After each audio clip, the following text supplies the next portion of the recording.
One of the interesting things about being a Christian is people's how much people allow God's involvement into their life and how much they'll let their opinions or their families and friends' opinions run their life rather than God. Yet they believe and constantly tell everyone that God's leading their life and that they follow God and that they're obedient to God, and they can't understand why things keep going wrong for them. And the reason is normally they're not following God. They just think, now, there's a famous saying, a quote: if you want to know why things are going wrong in your life, check your connection with God. Meaning you put a sin cloud between you and God, or you're just outright saying, no, God, I'm not doing that.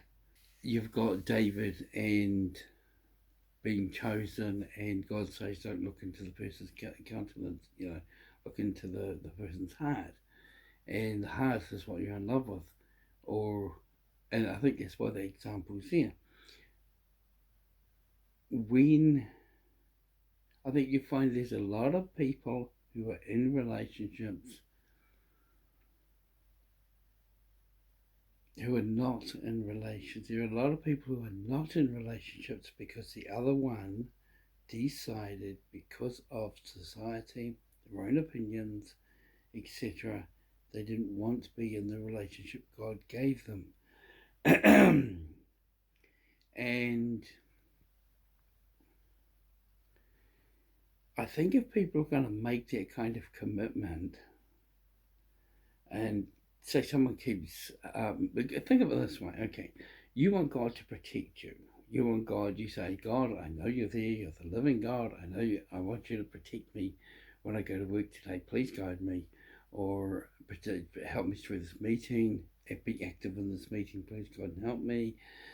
I'm going into a dangerous situation, please help me through this dangerous situation. So you trust God with your life, with your children's lives, with your finances, with your health, with your well-being, with your business actions, with your holidays, with your driving, with your trips.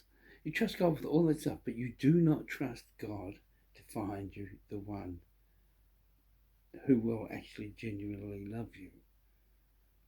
You do what you do you trust in God and everything else but that.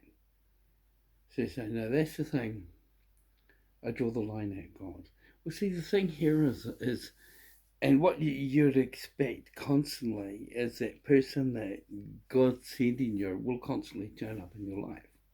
I mean, you want, say, you pray like I did years ago, and you ask God to make the people that you needed to apologize to appear in your life, and they don't. And so you apologize to them over, say, a 3-4 month period, different people turn up in your life. And that's exactly what happened to me. It was very hard to deal with, but I'm really grateful it happened and I'm over it and it's gone. If you pray for a lover, that lover will appear in your life all the time. If you decide that lover, it becomes a pain. You get sick of it. And you're like, will you take this person away?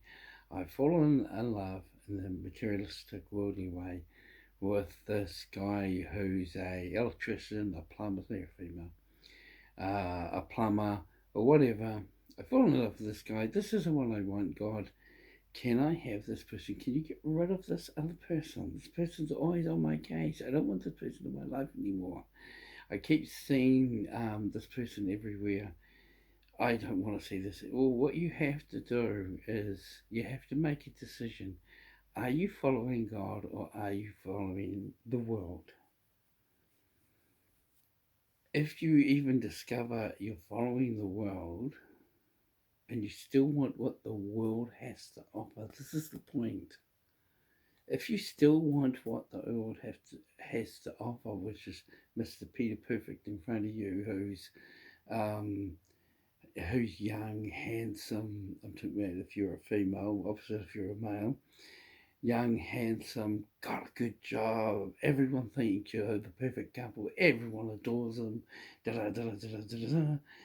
And then there's this other one who you think is unattractive, maybe even physically gross, and maybe crippled.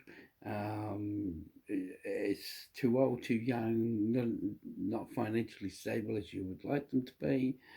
And you're like, no, look, God, get rid of them. So you want to get rid of that person because that person's a pain. But the thing is this, you can't get rid of that person until you make a full commitment to the other person. I mean, it's clear you're not going to follow God.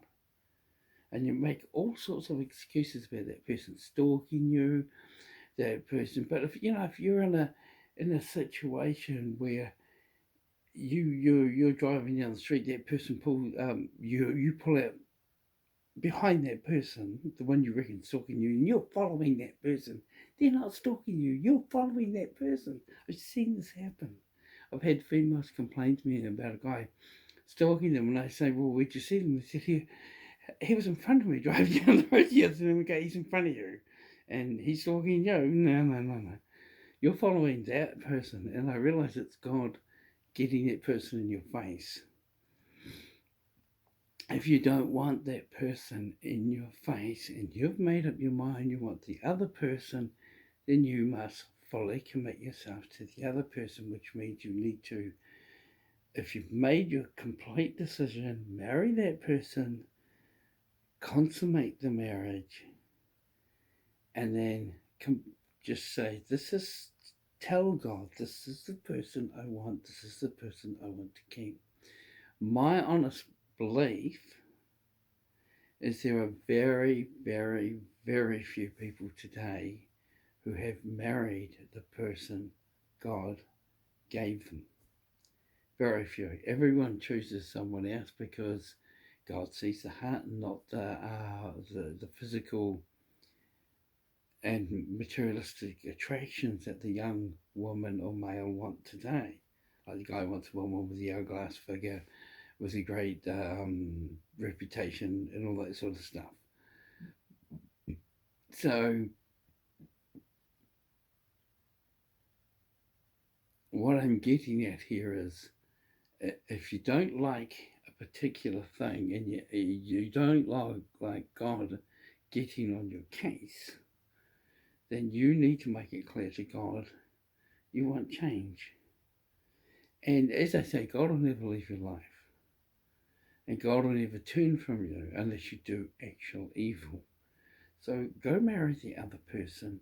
Let God know that that's the person you want. You don't want the other one who you think is gross, ugly, unattractive, or trash. And, have the one you want. God is not the end of end-alls. Remember, there's free choice. You were given free choice from the beginning. Okay, so God will present you with someone and say, hey, look, this person is going to, so you got mental issues, this person's going to heal you, this person's going to bless you. When you're together as one, I will bless you in amazing ways. The point is that's God's way of saying something to you. But to you, it's not good enough. And you need to exercise your right to free will and tell God, this is what I want. This is my free will. I will have this one instead because I don't like the choices you're making for me. Free will. You get a choice to choose for yourself. You don't have to follow every single choice God gives you. And you won't in your life. We all make mistakes. You might make a business deal and think it's perfect and God's 100% behind it. But behind the business deal is dishonest people who are trying to rip you off, and God's trying to show you that it's not a good idea. And then you get into the business deal, and 10 years down the track, they rip you off. But it's 10 years down the track so God sees the future. We don't. We see what's right there in front of us, And just a bit of advice: don't go for eye candy. Some that's physically pleases the eyes, because you tend to find, like us guys find, I found very young, a very pretty woman can be a very nasty person. So be very careful about that. You learn that, you figure that out. They can be pretty, they can be played a little angel to the public and be the nastiest thing you've ever seen. So be wary of that. But you do have free will. But if you really want God to choose for you, then you're supposed to follow God and take the choice God's given you. It's your choice. It's not God's choice. When you finally marry someone else, consummate the marriage, it's over. God will not interfere on that again.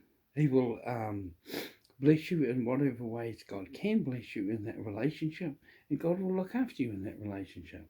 So it's all good.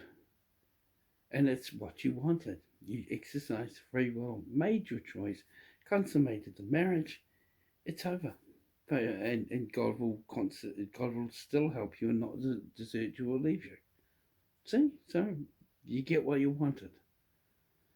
Some thoughts on that anyway.